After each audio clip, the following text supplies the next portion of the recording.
May bagong pasabog na naman daw si Poco. And tinawagan ako ng Poco, sabi nila, uy, meron kaming bagong lalabas na phone.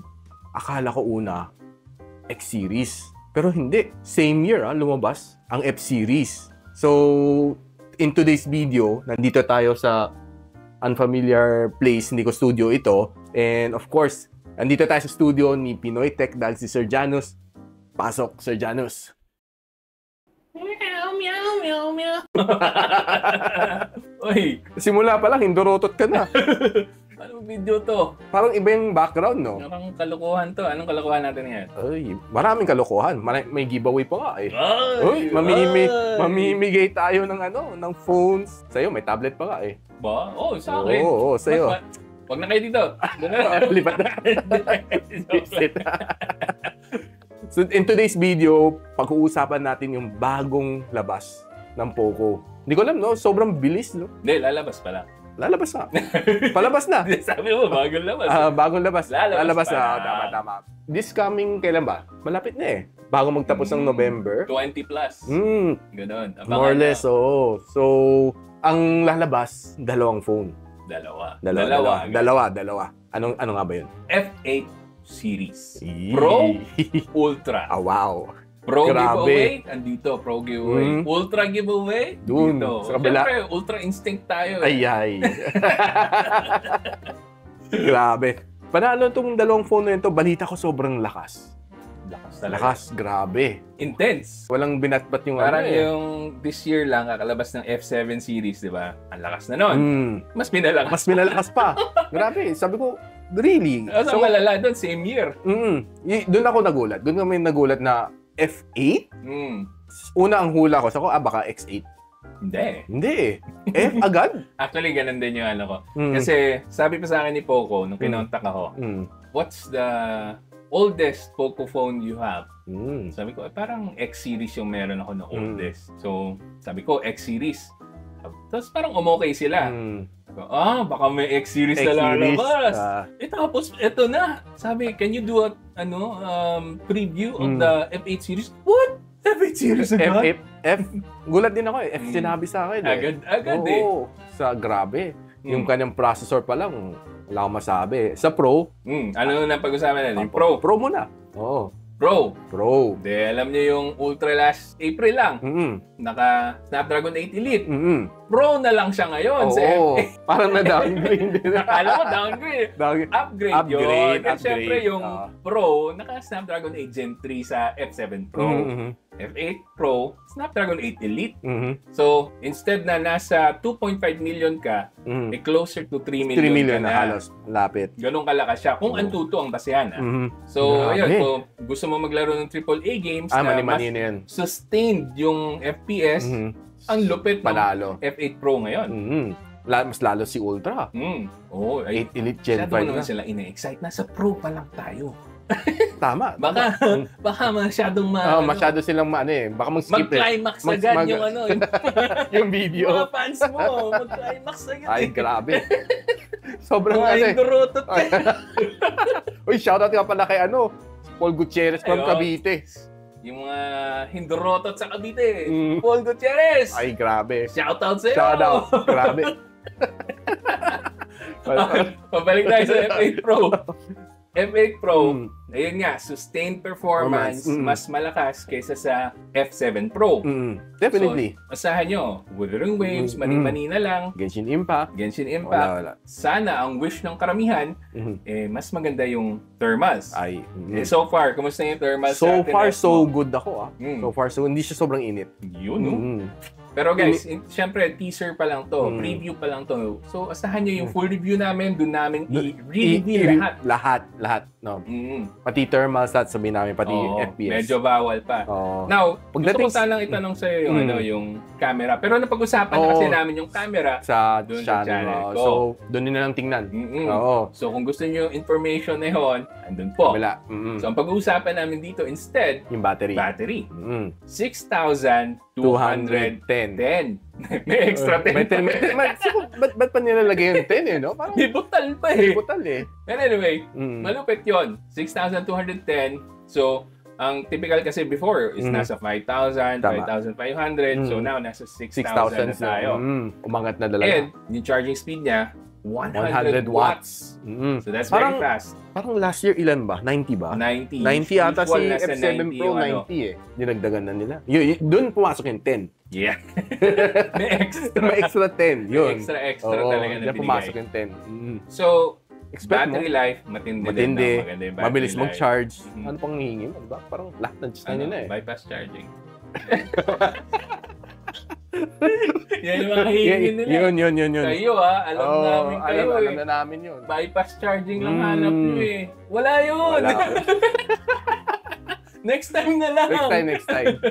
Dito tayo sa fast charging muna. Fast charging, big battery. So, battery endurance siya maganda. Maganda. So far, 2 days kaya eh. Tinry ko. Goods. Good siya. As daily driver, panalo. Pakita mo nga. Yari tayo dyan. Makulong ka eh, no? Oo, baka ano tayo. Makulong ng di oras. IP rating, maganda ba? Hindi ko maalala ano ba IP rating niya. IP68. Oo. IP68, mataas na yun. Matindi. Mataas na yun. Goods na, di ba? Parang IP65 ata last year eh. Tama ba? F7 Pro. Pero alam mo, in-expect naman kasi natin na AMOLED, alam mo natin yan. Pero parang may balita ako, medyo mas maliit daw yung yung Pro ngayon. Parang smaller yung size. Mas compact, compact smartphone. Parang siya na yung naging compact, tapos yung Ultra, yung mas malaki. Yep. So sa inyo, kung gusto niyo mas maliit na form factor, baka ito yung phone para sa inyo. Kunti lang naman eh. Kunti lang naman niliit ka. Hindi ganong pansin, pero still smaller. Yung extra liit, baka maliit yung kamay ng bibili. Tama, sakto. Might be good. Lumit kasi, pansin ko lumit nga yung screen kunti eh. Pero ito, premium, no? Premium. Premium talaga. Premium. Yung F-series nila so far. Tapos yung yung sound collaboration nila. Oy, so yan So Ultra yata yan Hindi. Meron dito. Meron, di ba? Meron. Tingnan nga natin kung meron nga ba. Meron. Kala nyo, so Ultra lang. Hindi, yung Ultra kasi, mas matindi yung speaker. Mas maganda. May extra na parang bass boost. Matindi talaga. Pero mamaya yan. Pero ito, yung speaker ng Pro, meron din. Tuned by Boss. Matindi. Parang high-end Parang parang home theater. Grabe. Patindi si Poco ngayon Talagang palaban na si Poco eh. Dati parang pag Poco, parang Deadboot. Parang ayaw Deadboot.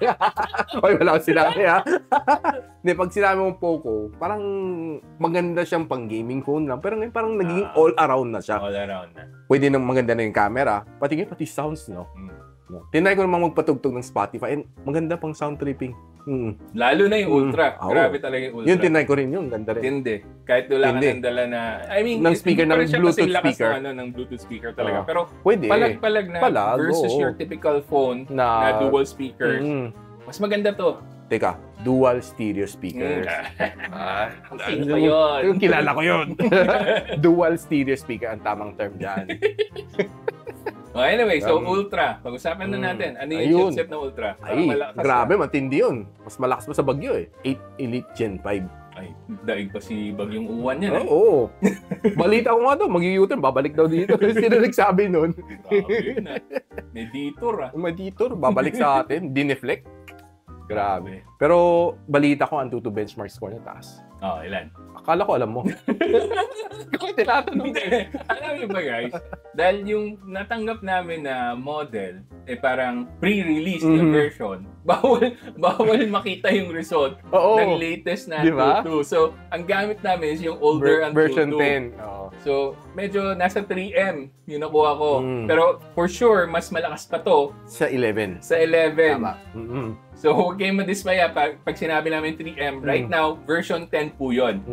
Version 11, ayaw pa lumitaw. Hindi pa siya released sa Antutu. Bawal pa siya. Naka-ano siya? Parang naka-block siya. Naka-block siya. Bawal siyang ma-check ng Antutu for now kasi baka mag-leak. So far, based sa experience naman namin, pag 8 Elite Gen 5, mahabot ng near 4 or 4. Lagpas pa nga iba di ba? Yes. Yun naman, ganun katindi. Depende yan sa tuning ng brand. Ng brand, Alright, so ano pang pwede nilang asahan sa mas malaki ang kanyang screen. Hindi, 8 Elite muna. Yung pagdating sa AAA games, maning-mani na yun. Balita ko may extra chipset daw yan. Oo, yung frame boost. Tama, no? Expect nyo, mas maganda, mas stable yung FPS mo. Walang frame drops. Wow! Yun. Tindi. Lalo na sa cooling. Tsaka teka muna. Yung Genshin Impact kaya daw 120 FPS. Matindi yun. Malalaman na sa full review na. Matindi yun. Gusto ko nga pakita sa yung sana ngayon. Makaingit yung baka tayo Mamapabili na agad kahit wala pa eh. Madali mapalabas ng pera yung mga hindorotot natin ibigay dyan eh. Ano pang pwedeng i-expect? Yung kanyang cooling. Mas matindi. Mas malamig, Mas goods na yung temperature thermals niya. Ibubulgar namin lahat yan sa full review. Yung thermals nila, FPS nila, doon sa full review na namin yon. Then of course, siyempre, yung sinasabi natin kanina, yung sounds niya. Yeah, yung extra speaker niya sa back panel. Tama. Ang ganda nun. Pero pag tiningnan mo, parang kala mo isang extra camera module. Tapos yung yung back niya, jeans pa. Parang maong. Yun yung pinaka-highlight niya eh. Diba? Doon ako sarap hawakan na. Pero baka kasi inaasahan nila na tela, no? Hindi mo siya tela. Synthetic. Synthetic yan for sure. Synthetic na rubber. Pero ang sarap hawakan eh. Kakaiba siya. Kala ko talaga maong. Sabi ko, wow, maong. One of its kind. Kakaiba. So talagang this time around, mapapansin mo si Poco, parang in-upgrade niya eh. Hindi lang gaming, hindi lang camera, pati looks niya okay, maganda eh. Pati sounds din. Diba? Parang flagship killer. Matindi talaga. Baka soon maging flagship na siya Pwede na. Diba? Actually, yung minention nila, konting pahapyaw lang sa camera, no? Yung main sensor niya, it's the same main sensor sa Xiaomi 15T Pro. Yun ang camera niya. So, diba? Doon pa lang. Maganda. Alam niyo na, napalaban yung camera niya. Ano yun? Sony Lighthunter 900? 900. Grabe. And meron pang special, pero doon natin binanggit yun sa video ko. Sa video niya. Siyempre, paano naman ako kikita, guys, kung hindi nyo pa panoorin yung video ko? Oo naman. So, tama na yung teaser natin. Diretso na tayo sa giveaway. Wow, bilis Siyempre. Dito na sila mananalo ngayon agad. Hindi. Sa'yo yun eh. So sa video natin, sobrang simple lang, no? Kailangan mo mag-comment sa full review ko ng Poco F8 Pro, no? Ko-comment nyo kung anong gusto nyo sa F8 series with the proper hashtag na sasabihin ko doon sa video mismo. Okay? Very simple lang. Tapos, idodraw natin on a separate na live stream na kailangan present kayo to be eligible to win. Ganun lang. Masimple. Pag wala ka doon, sorry na lang. Kailan yung live stream mo? I-announce ko. Baka December 25 pa yan. Hindi naman. Last time was around after 2 weeks. After 2 weeks. Para mabigyan ng chance yung mga hindi nanalo kay Sir Jan. Wow. Yan. So, may chance yung mga hindorotots dyan na manalo, no? Kung hindi kayo nanalo sa kanya, ano mga pag-giveaway mo? Sabi mo nga. Yung sa akin, guys, kung gusto nyo manalo ng Poco F8 Ultra, isang tablet na hindi ko pa sasabihin ko anong model, pero for Poco din, doon na kayo sa channel ko. Abangan nyo, tingnan nyo yung mechanics natin doon. Napakasimple lang rin. Madali lang manalo at may mga iba pang giveaways doon. Grabe. May pa-voucher pa nga daw tayo. Wow. Sana matuloy yan. Sana matuloy yung voucher. Kasi malaking bagay rin yan para sa mga viewers natin. Isipin mo, no? Parang nabasa ko sa Codigo ko, 50% off. 50%. Grabe. Pero ano ba Hindi pa verified yun Balita namin. Hopefully matuloy. There's a chance. So, sana marami manood sa atin. Baka matuwa sila. Oo, di ba? Uy, dami namang mga hindorotot dyan. Oo, dami. Nanonood na hindorotot dyan. Bigyan natin ng vouchers.